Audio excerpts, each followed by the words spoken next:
In January 2020, Iran fired a barrage of ballistic missiles at an American base in Iraq. The missiles took 12 minutes to arrive. The troops were already in bunkers when they hit. No radar on Earth gave them that warning. It came from satellites parked 22,000 miles up, which saw the rocket engines ignite in the first second. You're watching BBTV Intelligence Briefing. Today's question: if American satellites really can see everything everywhere in real time, why do wars still take Washington by surprise? So here's what's actually orbiting over your head right now. The National Reconnaissance Office operates America's spy satellites, an agency whose very existence was classified until 1992. Its name never appeared in a budget, a press release, or an organization chart. Its flagship imaging satellites are, in essence, Hubble space telescopes pointed down at Earth. We know because in 2012, the agency donated 2 spare telescopes to NASA, each with a mirror the same size as Hubble's. That was the spare hardware. In 2019, a leaked presidential tweet showed an Iranian launch pad in such detail that analysts could calculate the camera's resolution. Roughly 10 centimeters. From orbit, that's reading a dinner plate from 250 miles away. And imaging is only one layer. Infrared satellites in high orbit stare at the entire planet, watching for the heat bloom of a missile launch, and register it within seconds. That's the layer that saved American lives in 2020. Then there's the commercial layer. Private companies now image the entire landmass of Earth every single day.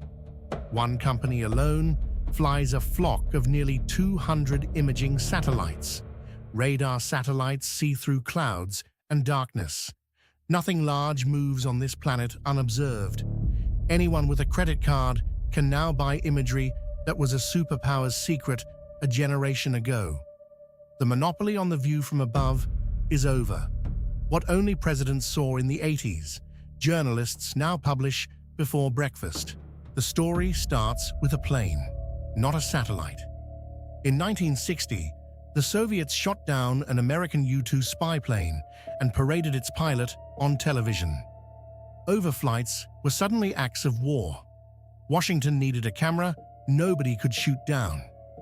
The answer was Corona, the first spy satellite program hidden under the cover name Discoverer.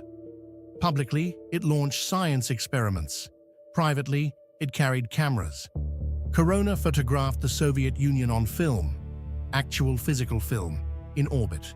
Then it dropped the film back to Earth in re-entry capsules, which American aircraft snagged out of mid-air over the Pacific with a hook. It sounds absurd. It worked for 13 years. 13 years of catching film from space.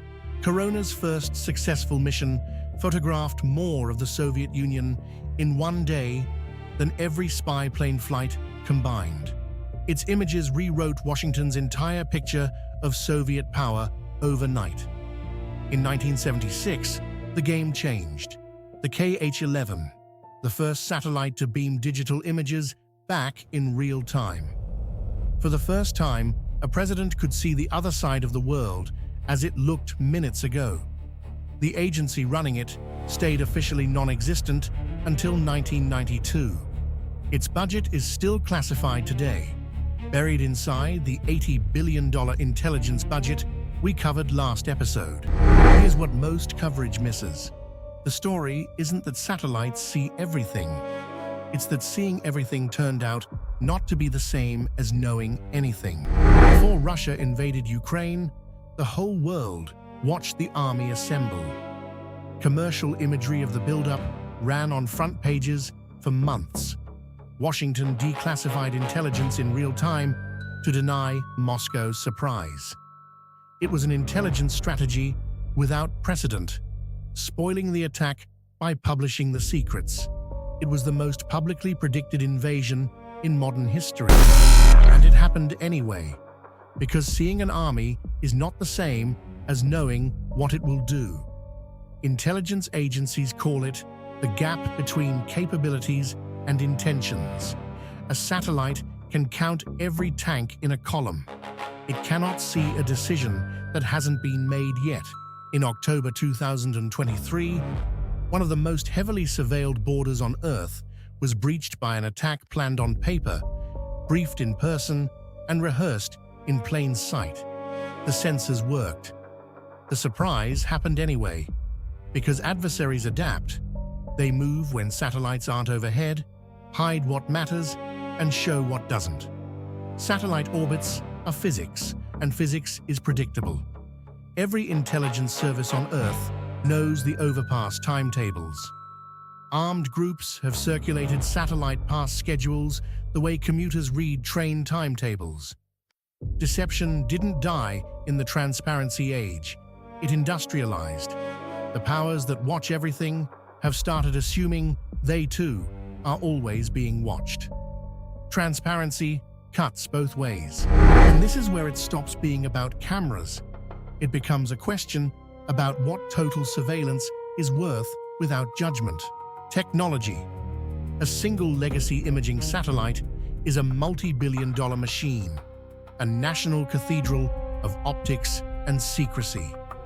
Estimates put each one in the price class of an aircraft carrier, which is why the future is the opposite. Swarms of cheap, small satellites replaced every few years like phones, individually expendable, collectively unblindable. Hundreds of them, imaging everything, all the time. Economics. The cost of a satellite image has collapsed from the state secret to subscription. That collapse created something new: open source intelligence. Wars analyzed in public by civilians in real time. People, the bottleneck isn't collection anymore. It's attention. American satellites collect more imagery in a day than every analyst in Washington could review in a year. The limiting reagent of intelligence is no longer the camera. It's the mind behind it. So machines do the first pass. Artificial intelligence flags. What changed overnight?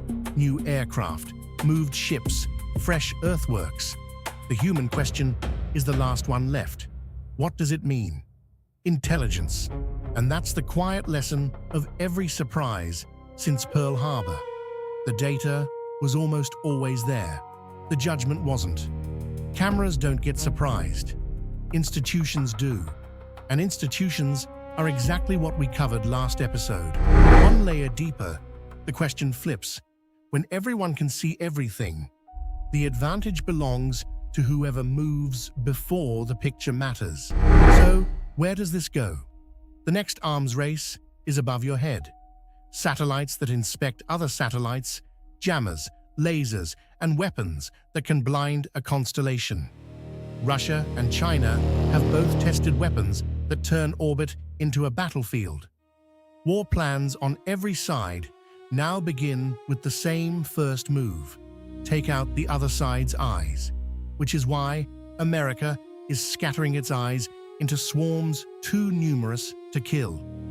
The age of the billion-dollar single point of failure is ending. Meanwhile, the transparency keeps tightening.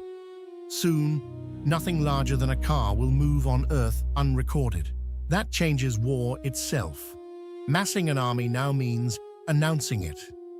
The 100-day build-up that preceded every great war of the last century now happens on camera. Some strategists argue that surprise attacks at scale are becoming physically impossible. October 2023 argues back. Watch three signals: how far commercial resolution is allowed to go, whether anti-satellite weapons get tested in a crisis, and whether the next war's first shot happens in orbit. Because the pattern of the satellite age is the one we keep relearning. The view from above shows you everything except the thing that matters most. What the other side intends to do with what it has. Satellites ended the age of secret armies. They did not end the age of surprise. The gap between seeing and understanding, that's where the next war will be born. This has been BBTV Intelligence Briefing. Stay sharp.